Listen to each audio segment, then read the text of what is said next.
According to the Bible, the poor you will always have. Mark 14:7.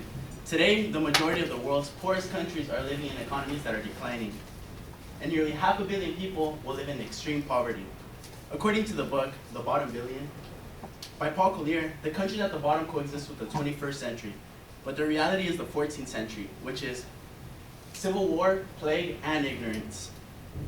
Its prevalence is scattered all over the globe, mainly in Central Asia and Africa. Due to my experience with poverty, this problem matters to me, and not just to the 500 million people that are living and dying from 14th century conditions. As the bottom billion diverges from an increasingly sophisticated world economy, integration will be much harder.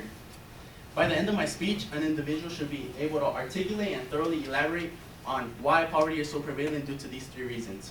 1, which is diseases; 2, lack of education; and 3, conflict.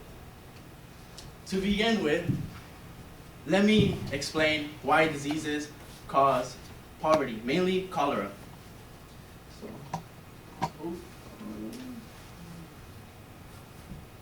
Cholera, according to the Mayo Clinic, is a bacterial disease in which spreads through contaminated water. Due to the limited capacity of assistance, countries do not have access to clean water. Poor sanitary conditions also lead towards the prevalence of cholera, as poor individuals cannot afford sanitary products, which means that the prevalence of cholera is greater, which causes individuals to be in great pain and extreme poverty. So imagine that a disease that is slowly killing you, and you have no type of assistance. A cholera epidemic is most prevalent when society risks of war and natural disasters, which forces individuals to live in areas with zero adequate sanitary. So as people pee and poop in the water, since they have no modern day technology nor sewage systems, flies and anybody that comes into contact with the disease can easily spread it. Diseases stop individuals from going to work and attending school, which leads up to my second main point of how lack of education contributes towards the prevalence of of poverty. Sorry about that. So it is our prayer to God that we live long enough to see these children grow up so that they are able to help themselves. Heard on Morning Edition by Jason Biu. Some individuals who live in extreme poverty have no education. These children, in order to live long, must have an education. According to Worldwide US, education is often referred to as a great equalizer. And that's because education can open doors and jobs and new opportunities, resources, and skills that family needs to not just survive, but to thrive. UNESCO estimates that 171 million people could be lifted out of poverty if they left school with basic reading skills. And with more education, that poverty could be cut in half. Developing countries need a drastic amount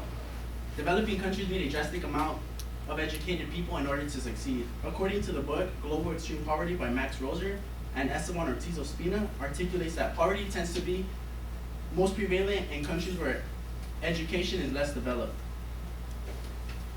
Now that you have learned a bit about why poverty is so prevalent due to diseases and lack of education, we'll now turn our attention to how conflicts such as wars contribute towards the prevalence of poverty. A football legend by the name of Eric Cantona once stated that soon the science will not only be able to slow down the aging of cells, soon the science will fix the cells to the state, and so we will become eternal. Only accidents, crimes, and war will still kill us. But unfortunately, crimes, wars will multiply. Humanity's own disasters will lead to its greatest depression, poverty. An example being Syria.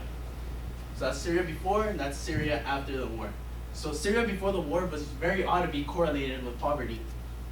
However, with all the war that has been happening, such as destructions and individuals having to leave behind their belongings, it has left most of its citizens, 70% of its citizens below the poverty line.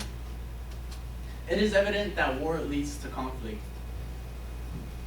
To conclude, you guys understood that lack of education, conflict, and diseases lead towards the prevalence of poverty.